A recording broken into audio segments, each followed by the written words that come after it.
Subscribe now and press the bell icon. Never miss an update.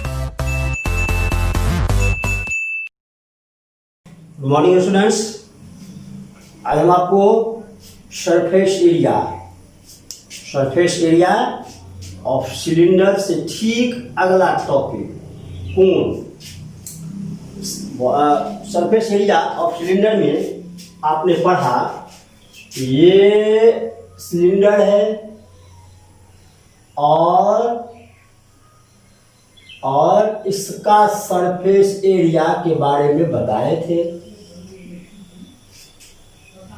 तो इसका surface area सीधे surface area में बोले थे तो क्या बोले थे आप टीएसए निकालेंगे टोटल। तो ये कर्व था और ये बेस और ये टॉप वाला top circle.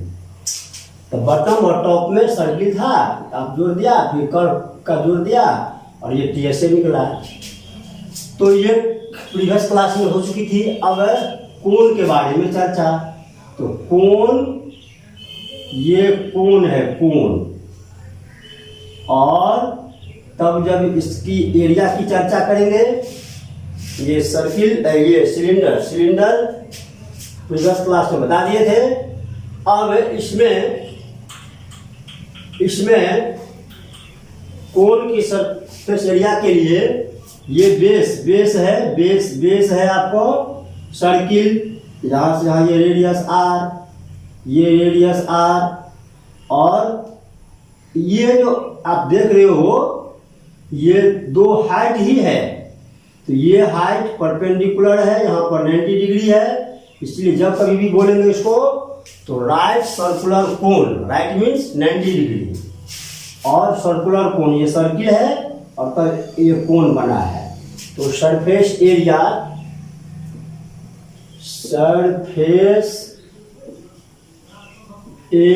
Of right circular कोण। अब ये कोण जिसको कि हिंदी में शंकु कहते हैं, और ये शंकु कोण आप गर्मी के समय में, इस समय में आइसक्रीम सब अगर यूज करते हो तो बस ऐसे ही आपको आइसक्रीम वाले इसको उल्टा कर देता होगा, ऐसे उल्टा कर दिया और तब आपको इसमें पूरा का पूरा आइसक्रीम दे दिया। और ये आइसक्रीम देने के बाद ये ऊपर से थोड़ा सा ऐसे लेप लगा दिया, ये आपको आइसक्रीम, ये भी आपको एक कोण ही है। तो इसमें ये रेडियस का काम किया, रेडियस। अब सरफेस एरिया यदि आपसे मांगा जाए कि पूछा जाए कि कितना है, क्या है इसका, तो अभी बता रहे थे ये आर तो हो गया रेडियस, और ये होती है परपेंडिकुलर हाइट, और ये भी हाइट ही है। इसका नाम है सेलेंट हाइट, जिसको एल से करते हैं दिनों। तो सेलेंट हाइट जिसको कहा जाता है तिरछी ऊंचाई, तिरछा करके है, तिरछी ऊंचाई, और ये सीधी ऊंचाई है। तो ये तिरछा करके है स्लेंट हाइट, जिसे एल से करते हैं डिनोट। ये हाइट है परपेंडिकुलर यहाँ 90 डिग्री, और ये रेडियस। इस प्रकार से सिर्फ सरफेस एरिया से कर्व मतलब टेढ़ा भाग। तो टेढ़ा भाग का ये और ये कर्व है, ये और ये कर्व है। तो CSA या फिर LSA ऑफ कोण। अब आप बताओ कर्व सरफेस एरिया या फिर लेटरल सरफेस एरिया ऑफ कोण। तो यहाँ से एरिया जब करते हैं तो बताए थे कि 2 डायमेंशन काम करेगा, L इंटू बी, जब भी निकालेंगे किसी सरफेस का एरिया। तो अब इसमें यहाँ से यहाँ ये आधा सर्किल ही है, आधा। तो हाफ का पाई आर, ये क्या होती है चीज, तो बताओ। ये सर्किल है तो ये पूरा सर्कमफ्रेंस का फॉर्मूला क्या होता है, 2 पाई आर। 2 पाई आर क्या हो गया, ये पूरा सर्कमफ्रेंस। इसमें आप देख रहे हो कि आधे लिया है, ये यहाँ से यहाँ ये हाफ ही है, और यहाँ से यहाँ देखो ध्यान से ये हाफ ही है। इसलिए आधा की जब चर्चा करें, हाफ की जब चर्चा करें तो आधा हो जाएगा अर्थात पाई आर। तो ये हाफ जो हुआ हाफ, ये पाई आर हुआ। अब इसी हाफ पाई आर को पीट करके सीधा कर दिया तो सबको जितना हुआ तो ये पाई आर हुआ। और ये एल है, टेढ़ा है, अगर इसको सीधा करके ऐसे कर दिया जाए तो एल हो गया। इस प्रकार से आप देख रहे हो क्या बन गया। अब इसका एरिया कहेंगे, बताओ तो बेटा क्या करोगे, एल इंटू बी। एरिया क्या कहोगे, इसका एरिया कहेंगे निकालने के लिए क्या कहोगे, एरिया इक्वल टू क्या होता है, L into B, length into breadth. और लेंथ के लिए ये एल, ये स्लैंट हाइट एल ही है सपोज, और बी ब्रेथ में हो गया पाई आर। इस प्रकार से और भैया lateral surface area of cone का फॉर्मूला क्या हो गया, पाई आर एल। तो बताइए समझ में क्या सबको कहा गया है, फिर से एक बार रिमाइंड। ये जो आप सर्किल देख रहे हो तो सर्किल का ये आधा भाग ही है इधर, ये भाग, या फिर ये जो आप देख रहे हो यहाँ से ये आधा भाग हुआ हाफ। तो ये सर्कमफ्रेंस का आधा है, तो पूरा सर्कमफ्रेंस का क्या होता है मान 2 पाई आर। और 2 पाई आर का आधा लेंगे, हाफ लेंगे, तो हाफ को अपना 2 से भाग कर दिया तो पाई आर हो गया।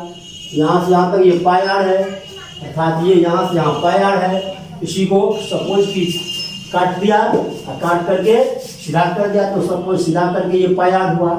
इस लेंथ हाइट आप देख रहे हो लंबा, ये इसको सीधा करके ऐसे कर दिया तो आप देखा कि 2 डायमेंशन आया एरिया में, एक एल और दूसरा बी ब्रेथ। तो एरिया बराबर किसी भी चीज का एरिया के लिए क्या करते हैं, 2 डायमेंशन होती है, इसको मल्टीप्लाई कर देते हैं तो उस क्षेत्र का एरिया निकल जाता है।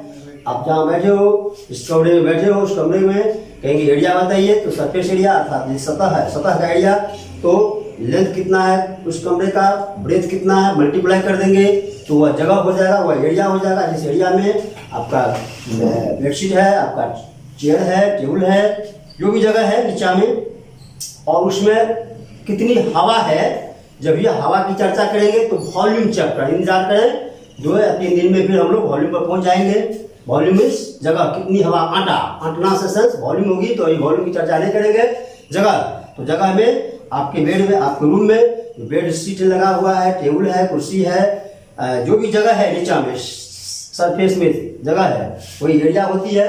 तो एरिया के लिए 2 डायमेंशन बार बार करा हूँ। जब भी एरिया किसी भी सरफेस का एरिया निकालेंगे एरिया तो एल इंटू बी, और इसका रिजल्ट भी होता है क्या कि जब भी एरिया को लिखते हैं तो स्क्वायर यूनिट में, उसका यूनिट होती है स्क्वायर में। जब भी आप सवाल में अगर सस्पेंस में हो कि देखो तो ये क्या दिया हुआ है, एरिया है कि वॉल्यूम है कि फेंसिंग कहीं लिखा रहता है तो पेरीमीटर है, तो आप उसका यूनिट पढ़ोगे। यूनिट जब यूनिट देखोगे, यदि यूनिट में क्यूब लिखा रहे तो समझ जाएंगे वॉल्यूम है, स्क्वायर लिखा रहे तो समझ जाएंगे उसका एरिया है।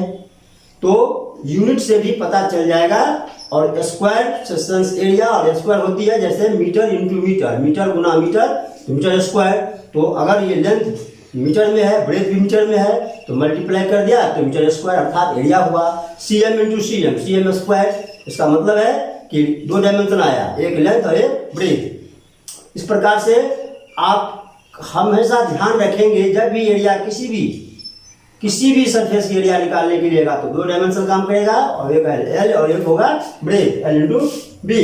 अब देखिए यहाँ पर पाई आर एल निकल गया, तो पाई आर कैसे हमने लिया, आई समझ बात। ये पूरा आपको 2 पाई आर है, उसको आधा किया, भागा किया तो पाई आर हो गया, तो इसलिए पाई आर लिख दिया इसको। आइए सीधा कर दिया तो ये हो गया कर्व या लेटरल सरफेस एरिया। टीएसए निकालोगे बेटा, देखो टीएसए क्या होगा, तो टीएसए के लिए होगा टीएसए सेंस हुआ total surface area of cone. Total surface area आप क्लास 8 में खूब पढ़ा था, खूब था इस क्लास 8 में। और चर्चा तो फिगर के बारे में तो आपको जानकारी होगी। तो चलते हैं टीएसए, अब लिखते हैं total surface area of cone. Total surface area of कोन, तो टोटल सरफेस एरिया में क्या सब आएगा, ये लेटरल जो है टेढ़ का, ये लेटरल वाला भाग, ये लेटरल टेढ़ा वाला भाग आप देख रहे हो, ये लेटरल आएगा।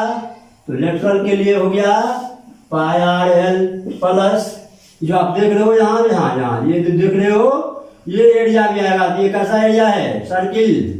तो सर्किल का एरिया बोलिए क्या होगा? Area of circle. सही जवाब पाई आर स्क्वायर। तो क्या हो गया इसमें आगे में? पाई आर स्क्वायर। अब आप इसको सॉल्व कर लेंगे। पाई आर दोनों में है तो कॉमन ले लिया पाई आर, इसमें एल बच गया और यहाँ एक आर बच गया। इसी को याद रखने के लिए, सीधा करने के लिए पाई आर और आर प्लस एल, यही हो गया टोटल सरफेस एरिया ऑफ कोन। आपने देखा टीएसए में क्या किया? ये जो आप सर्किल आकार का है सर्किल, इसको जोड़ दिया जाता है। तो एक ये हो गया एरिया और एक हो गया कर्व वाला भाग। इस तरह से यही दो फॉर्मूला काम देगा सवाल बनाने में। या तो सीएसए दिया रहेगा या फिर टीएसए दिया रहेगा, कर्व सरफेस एरिया या फिर टोटल सरफेस एरिया। सिलेंडर में जो भी एक्सरसाइज वगैरह का सवाल है आप ट्राई करेंगे, प्रयास करेंगे, और जो नहीं संभव है, नहीं हो रही है, उसमें चिन्हा कर रखेंगे। फिर कभी न कभी निश्चित मिलेंगे और बहुत जल्द मिलेंगे, बहुत जल्द मिलेंगे। तो फिर उस समय में उसको सॉल्व किया जाएगा। तब तक आप को जो ही आता है, सेट बुक है, एनसीईआरटी बुक है, जो ही आपको समझ में आती है वह पढ़ने का प्रयास करेंगे, बनाने का प्रयास करेंगे। सपोज कि एक बार में आप बनाया, जरूरी नहीं है कि आपको स्टार्टिंग से ही रॉन्ग होता चला जाएगा।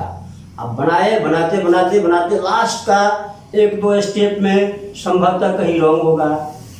तो जब हम मिलेंगे तो उसमें आप जब पूछेंगे तो उसमें देखेंगे बहुत स्लाइटली मिस किया होगा तो उसको बता देंगे और इजी में बन जाएगा। तो इसलिए घबराने की कोई बात नहीं है कि हमने सरफेस एरिया किया, उसमें एक दो सवाल बताया और चैप्टर चेंज कर दिया, टॉपिक चेंज कर दिया। टॉपिक इसलिए कि नया चीज आपकी जिज्ञासा को बढ़ाने के लिए ही दिन प्रतिदिन थोड़ा थोड़ा नया चीज देते रहते हैं। अब जैसे आज भी अगर हम सिलेंडर में से ही कोई एक्सरसाइज का जो सवाल सब था सिलेंडर वाला चैप्टर का वो रिवीजन यदि बनाते तो आप कहते वही पिछले वाला चीज सब भी है, मन नहीं लगता। और ये नया चैप्टर, नया टॉपिक सब देने से आपकी जिज्ञासा बढ़ेगा, और जब जिज्ञासा बढ़ेगा तो आप निश्चित रूप से मेहनत करोगे, पढ़ोगे। तो पढ़िए, अभी यह मत सोचिए कि छाट करके सर सीधे आगे बढ़ रहे हैं। अभी हम लोग एक्सरसाइज का इतना सवाल बाकी है। आप जो ही बनता है, संभव होता है, उतना ही चीज बनाइए, पढ़िए, और जो नहीं होता है ऐसे लगा कर रखिए। और तो पहले ही कह दिया कि जब भी कोई जटिल समस्या होगी तो फिर मिलेंगे ही और बहुत जल्द मिलेंगे, ये निश्चित है। बहुत जल्द मिलेंगे तो फिर उस समय में उसको सॉल्व किया जाएगा। तो चलते हैं। अभी हम ये बता रहे थे कोण के बारे में। तो सीएसए, एलएसए और टीएसए ये सब आप बहुत भारी सवाल सब नहीं था और समझा करके फॉर्मूला दिया तो याद रहनी चाहिए। अब इस चैप्टर का कुछ सवाल वगैरह सब समझा देते हैं। और सवाल समझाने के बाद एक्सरसाइज 13.3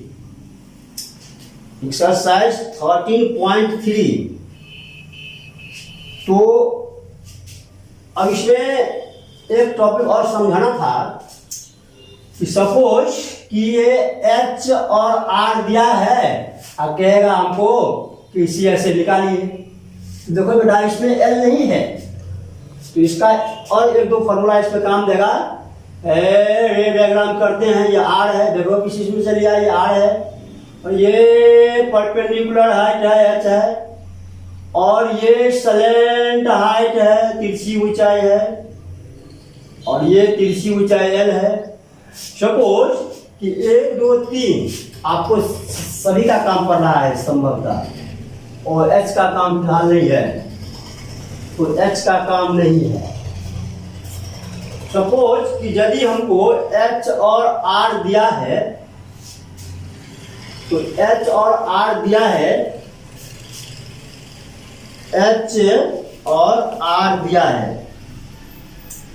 तो इस समय में हम क्या करेंगे हमको कहेगा कि कर्व निकालने एल चाहिए, हमें तिरछी ऊंचाई चाहिए, यहाँ भी तिरछी ऊंचाई एल चाहिए। तो ये तीन में से दो अगर दिया रहे, चाहे आर दिया रहे या एल, तो फिर एच का काम तो है नहीं, तो एच निकालना पड़ेगा नहीं। ये और ये अगर दिया रहे गिवन, तो फिर फॉर्मूला में दे देंगे, एच का काम ही नहीं है।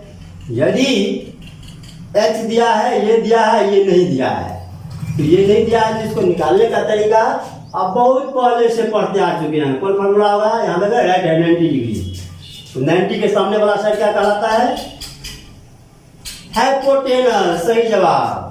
तो हाइपोटेनस का स्क्वायर का फॉर्मूला एच स्क्वायर बराबर परपेंडिकुलर प्लस बेस स्क्वायर एसेशन। 90 के सामने एल हो गया, एल स्क्वायर बराबर पी स्क्वायर, कुछ मान लीजिए H square plus R square. तो देखा आपने हाइपोटेनस का ये फॉर्मूला का यूज करके, फॉर्मूला क्यों यूज किया गया, क्योंकि ये राइट ट्रायंगल है। अब अगर हमको एच दिया है मान, आर दिया है, तो इससे एच निकाल लेंगे। अगर एच और एल है तो आर निकाल लेंगे। तो इस फॉर्मूला का भी काम आती है। आप ध्यान देंगे, इसी फॉर्मूला से ढेर सारी फॉर्मूला, ढेर का मतलब कम से कम 2-3-4 फॉर्मूला निकलेगा। कैसे, तो अगर हम सीधे एल निकालते हो बेटा, क्या करेंगे, एल निकालेंगे तो इसको हटेगा तो क्या होता है, इस पर रूट चढ़ता है। देखिए रूट आ गया, H square plus R square, इससे बड़ा एल निकल गया। अब यदि आर निकालना होगा, तो इसी में देखो आर निकालना होगा, तो एच को कहेंगे इधर जाइए, क्या हो जाएगा, आर स्क्वायर बराबर एल स्क्वायर माइनस में एच स्क्वायर। ये इधर आया तो माइनस हो गया, आर निकल गया। अब फिर इसी में आर कहेगा निकालिए, तो सीधे इसको एच को हटा दो, चला देंगे, एल स्क्वायर और minus H square. Main formula यही हुआ, एक ही फार्मूला हुआ, ये वाला, ये हो गया मेन फार्मूला। इसी मेन फार्मूला से आपको जिसकी जरूरत पड़ेगा, जिसकी काम पड़ेगा, उसको आप फाइंड कर लोगे, निकाल लोगे। तो आपने देखा कि हमने आर भी निकालने का तरीकी बताया, एल भी निकालने का। अगर आर और एल जो दिया हुआ ही है, तब तो इस सब का यूज होगा नहीं। यदि एच परपेंडिकुलर हाइट, यह हाइट दिया है और ये आर दिया है, तो जरूरत पड़ेगा एल का। तो इसी फॉर्मूला सब का यूज करके आप निकाल लोगे, बना लोगे। चलते हैं अभी हम लोग एक्सरसाइज 13.3 में, एक्सरसाइज 13.3 में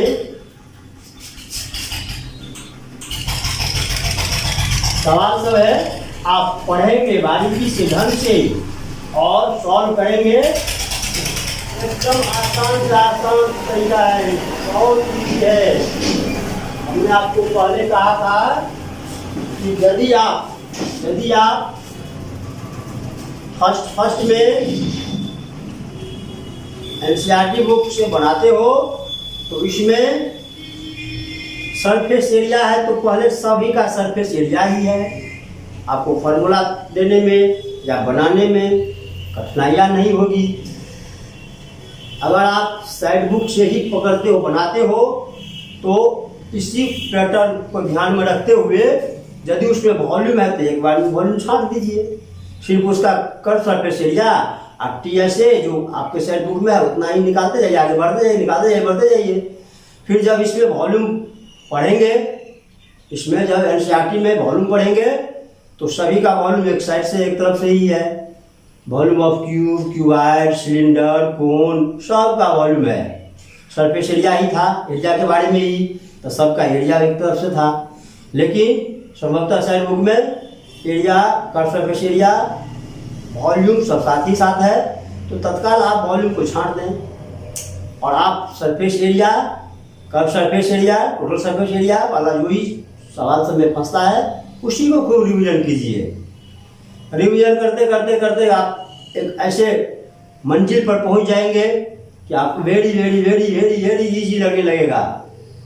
और मैं अभी भी कह रहा हूँ कि आपका 9th का जो भी सवाल वगैरह सब है, खास करके ये वॉल्यूम सरफेस एरिया आपको 8 क्लास से हल्का ही है। अगर आप क्लास 8 में ढंग से volume surface area menstruation chapter अगर अच्छा से पढ़ चुके हैं तो फटाफट बन जाएगा, इजी वे बन जाएगा, मन भी लगेगा आपको बनाने में। अब हमको ये भी ध्यान में है कि उधर हम थ्योरम में कुछ थ्योरम सब बताए, इसके बाद उसको फिर स्टॉप किए हुए हैं। अब 1-2 दिन में या 5 दिन में जो भी होगा, ये मेंस्ट्रुएशन के बाद पुनः ज्योमेट्री लेकर आगे बढ़ेंगे। तब संभवतः तब तक मैं काश हम सब आपस में मिल भी जाएंगे और मिलेंगे, बहुत जल्दी बात तो है। चलते हैं अब एक्सरसाइज 13.3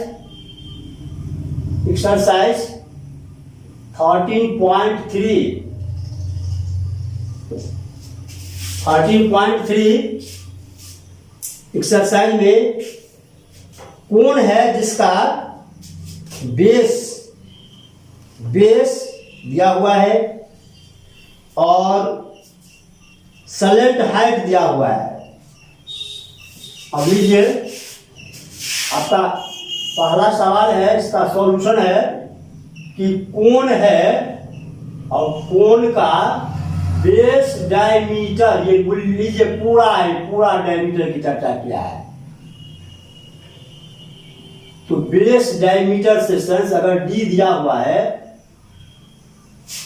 तो डी से आप क्या करोगे बेटा, आर निकाल लेंगे। वेरी गुड जवाब। डी के बाद आप आर निकाल लोगे और एच दिया हुआ है हाइट, एच दिया हुआ है आपके पास। डी से तो आप आर निकाल लोगे और एच दिया हुआ है, तो फिर डिमांड क्या हो रही है, कर्व सरफेस एरिया बताइए। CSA फाइंड करना है, कर्व सरफेस एरिया व्हाट। आपने देखा जो चीज दिया हुआ है गिवन में उसको हमने लिखा। Diameter 10.5 cm, 10.5 cm। आर कितना होगा, 10.5/2। मन करे तो काटिए, थोड़ा सा अच्छा लगेगा देखने में। दशमलव भी हमने हटा दिया और 0 बैठा दिया, फिर इसके बाद इसको 5 से काट दीजिए। 5 4 जा 5, तो कितना आ गया ये 21/4 cm। रेडियस निकल गया। एच है, हाइट है, तो हाइट दिया हुआ है 10 सेमी और ये सलेंट हाइट ही है, ये एच नहीं है। आप फिर से पढ़ो सवाल। इट्स सलेंट हाइट 10 सेमी, ये एल एच नहीं था बेटा, ये एल है, एल सलेंट हाइट था एल, और एल है 10 सेमी। कितना आसान हो गया। Diameter of the base of cone and slant height, तो कर्व सरफेस एरिया। अब बताइए, मेरे पास आर भी अवेलेबल, एल भी अवेलेबल और कर्व सरफेस एरिया का formula, curve surface area of cone का फॉर्मूला बोलिए। कर्व सरफेस एरिया पे बताए हैं क्या होता है। वेरी गुड जवाब, ठीक जब बोले पाई आर एल, तो पाई का मान भर देते हैं, नहीं कोई क्या है तो 10/7। आर निकला 21/4 पाई आर और एल दिया हुआ है 10। तो यहाँ भी एगो सेमी है, यहाँ भी सेमी एक है, यहाँ भी सेमी एक है, इसीलिए क्या होता है इसका रिजल्ट क्या लिखेंगे, सेमी मल्टीप्लाई सेमी। क्या लिखेंगे रिजल्ट में, सेमी स्क्वायर। जब एरिया लिखते हैं तो स्क्वायर में।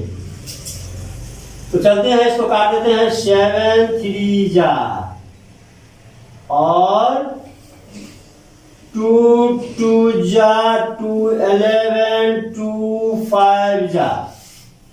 ऊपर में आया 11 3 और 5 सेमी स्क्वायर,